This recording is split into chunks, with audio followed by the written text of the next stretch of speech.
Hello, hello. Let's do this.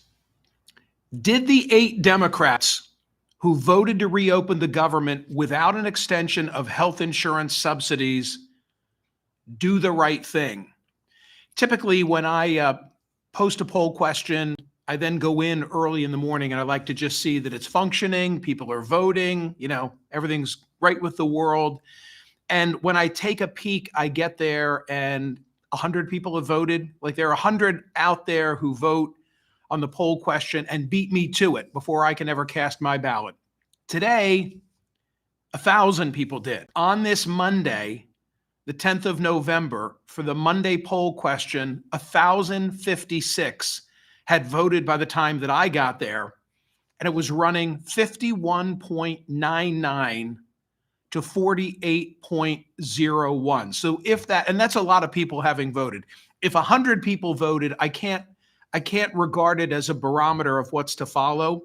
When 1,000 people have voted, it means in all likelihood that when the number gets to 30,000, maybe 35,000 on a day like today of high interest, it'll probably be that close of a split. It's not close for me. Did the 8 Democrats who voted to reopen the government without an extension of health insurance, did they do the right thing? The 8 who crossed party lines, yes, they did, in my view. But I'll tell you more about that in just a moment. There's a great mingling opportunity. This is new. This is a new mingling opportunity at Parks Casino on December 7th. And it's a very special swing night of music focused on Sinatra. It's also National Pearl Harbor Remembrance Day, so they'll be honoring military veterans as well. But the quick background is that there's a place in New York City that I frequent, and I've mentioned on air. It's called the Carnegie Club. It's on West 56th Street, and it's terrific. It's like an old school, it's a cigar bar, great live music, and just a fun place with a very diverse crowd. So the headliner there is Steve Maglio, and he sings Sinatra, and it's like a longest running nightclub act in New York City. He also does another gig on a regular basis at a different location. But he's coming to Parks, and he's going to be backed by Pete Spina and the City Rhythm Orchestra. So it's going to be a great night. It's on December 7, early evening. It's really late afternoon, 6 p.m. I'll tell you more about it in the days ahead, but you better get your tickets now because this is special.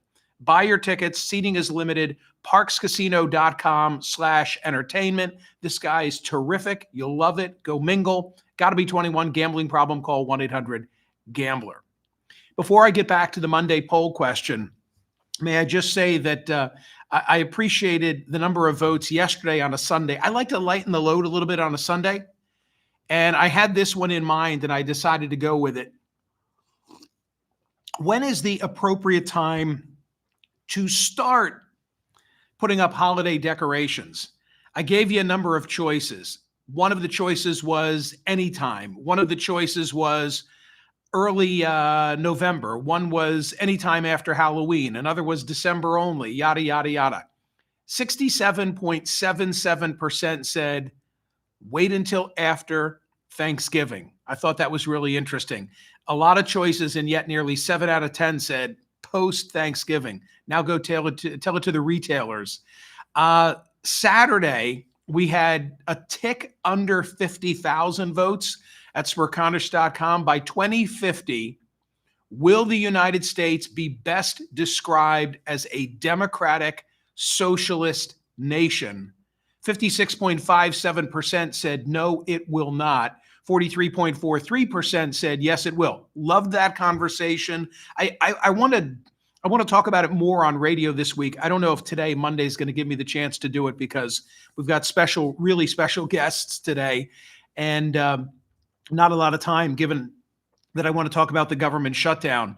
But I'm really interested in that. And the more time that I put into writing the commentary for CNN on Saturday, the more that I recognize the aspects of our lives that are already properly described as elements of democratic socialism or socialist democracy, as they would say in Scandinavia. But as I say, 56.57% say it's not going to happen in the United States by 2050.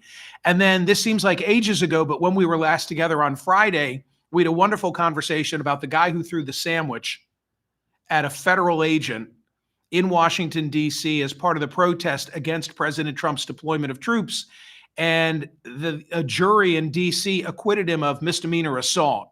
I thought that a lot of the callers, the conversation really crystallized the issues. He was initially overcharged. The grand jury wouldn't return a bill of indictment on a felony charge. Jeanine Pirro, the U.S. attorney in D.C., then pursued a misdemeanor assault case. It probably should have been disorderly conduct, but I thought it was a case of jury nullification, and I didn't like it. And I knew I would be in the minority, and I was. Did the jury get it right in acquitting the man who threw a sandwich at a federal officer? 34,423 voted, and 85+% said, yeah, the jury got it right. The jury got it right. Okay, so it became obvious last night as Aaron Rodgers was having a good first half, but not a good second half. I was clicking back and forth and watching the government shutdown first steps of it all coming to a close. I guess I should say a cloture vote, because that's really what it was. Getting to the 60 votes for cloture so that in the Senate they could advance the bill that will put everybody back to work. The government is still shut down today, but the House will be back in session, which, by the way, also means that Mike Johnson's going to have to swear in that new member, and maybe the logjam on the Epstein file will also be broken. That'll be interesting to watch this week. But the government is going to reopen, thank God, in advance of Thanksgiving. It'll reopen because 8 Democrats joined Republicans in casting their ballots. I guess Rand Paul went the other way, and that's Rand Paul, pardon me, went the other way, and that's why the math might sound like it's off by a digit or so.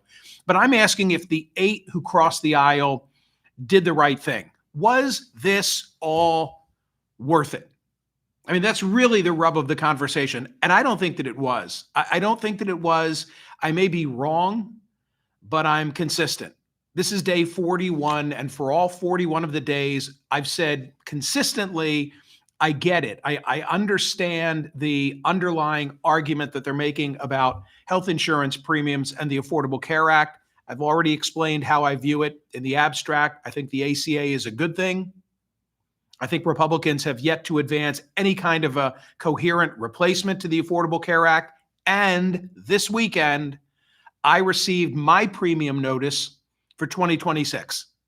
And I have a 22% increase in my current package if I keep my health insurance. So, as I said a month ago, the rubber will meet the road when people start getting their health insurance premiums.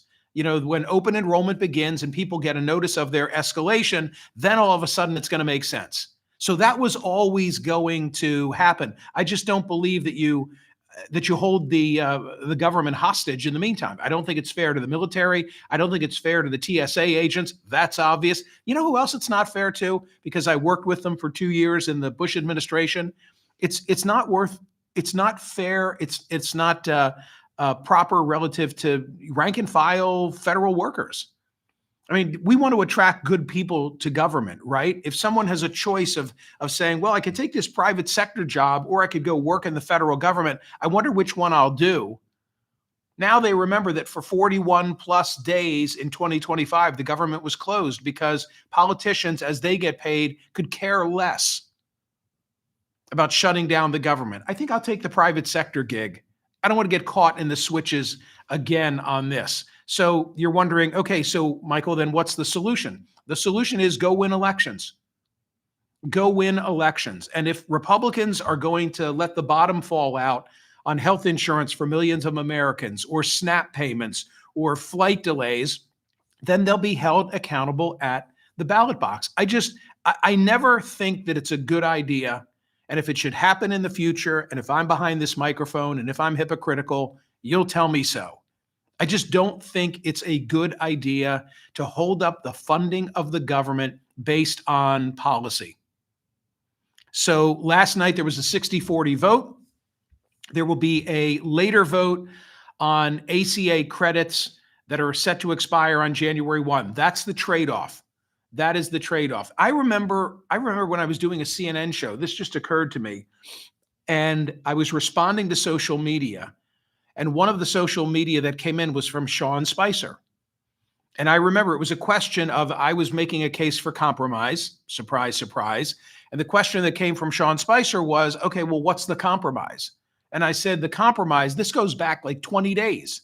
I said, the compromise is the government reopens and there's a pledge that there will be a vote taken on the Affordable Care Act subsidies. That's what I said, 2020. Maybe I'll find that tape and play it on radio today. And indeed, that's the way that it broke.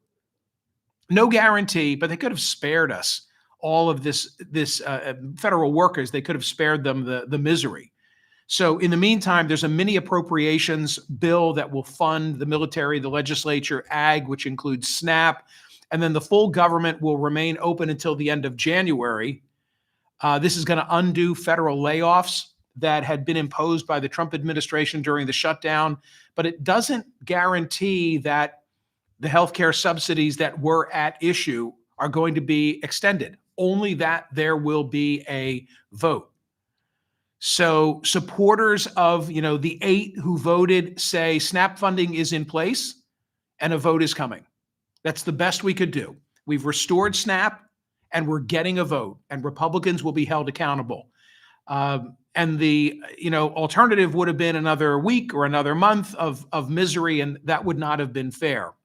Angus King was one of the key votes and said that we're closer now to the possibility of work on the Affordable Care Act coming to fruition and tax credits being maintained than we were a month ago. Going through this exercise put us in a better position. I don't know. Chuck Schumer voted against the compromise. I think that's interesting. Hakeem Jeffries is not on board in the House because it's got to go through the House as well, and then the president has to sign it. Another detail that I think is really interesting about this, not a single Democratic senator who faces voters in the midterms next year, 2026, supported this deal. So Dick Durbin was one who supported the deal, but he's retiring. And so too did the entire Democratic leadership. Nobody who's standing for election in the midterms was part of the 8. The 8 Democrats who joined Republicans and started the process now for reopening the government. So moderates say we won, to the extent there are moderates among the Senate Democratic caucus. Progressives say we gave up too soon. And what we're seeing, final thought, if I may, what we're seeing is a continuation of this dichotomy between the Abigail Spanberger, Mikey Sherrill versus Zohran Mamdani aspects of the Democratic Party. So the Spanberger, Sherrill side of the aisle within the Democratic Party, hey, this was a good thing. We did the best that we could do. The Mamdani wing of the party, I'm taking liberties here, think that they quit too soon. And my view is the Affordable Care Act is a legitimate basis for debate and disagreement, but not at the expense of all the federal workers. Go vote at Smerconish.com on today's poll question and break that logjam. It's a it was a very, very close question and vote. Did the 8 Democrats who voted to reopen the government without an extension of health insurance subsidies do the right thing? I believe in crossing the aisle, they did. Because there was no telling, actually, I want to say one other thing. There's no telling how long it could have gone on for. But secondarily, I was worried. I remain worried. I remain worried about air catastrophe. I'm not a white-knuckled flyer. I sleep like a baby when I'm on board a flight. I hate the process of checking in. But I've been concerned, and God forbid there'd be loss of life attributable to a TSA snafu or more probably an air traffic controller shortage related issue. That would have been god awful. So fingers crossed that people get back to work with pay and that nothing bad happens. Go vote at Smerconish.com. Hey, please subscribe to my YouTube channel. We've got great episodes of The Mingle Project available for you and a lot of other terrific content each and every day. Can I tell you something special? Yeah, I think I want to tell the people who are watching YouTube right now, and if you're listening to the podcast and you're not watching, please become a YouTube subscriber of mine. We're passing a milestone, I think this week, in terms of those who are subscribers. It costs you nothing. Set yourself up for notifications. But a little sneak peek for all of you: cameras. Yeah, you know how I say cameras need to be in the Supreme Court of the United States? Well, cameras are coming in the radio studio. I don't mean this view, which is my laptop. I mean full on, it's going to be great. It's going to be great. Have a great day. Go vote at Smerconish.com. See ya.